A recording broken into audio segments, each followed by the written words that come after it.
దేశవ్యాప్తంగా ప్రార్థనా స్థలాల్లో ఎట్టి పరిస్థితుల్లో సర్వే చేయరాదని సుప్రీంకోర్టు కీలక ఆదేశాలు జారీ చేసింది. ప్రార్థనా స్థలాల చట్టంపై 2 వారాల్లో అఫిడవిట్ దాఖలు చేయాలని కేంద్రాన్ని కోరింది.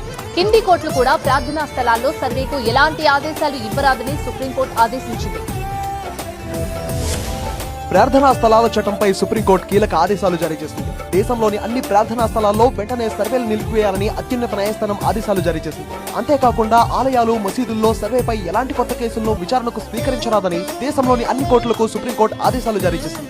1991 ప్రార్థనా స్థలాల చట్టంపై సుప్రీంకోర్టులో కీలక వాదనలు జరిగాయి. Chief justice Sanjiv Khanna, justice Sanjay Kumar, K విశ్వనాథులతో కూడిన ధర్మాసనం ఈ కేసుపై విచారణ జరిపింది.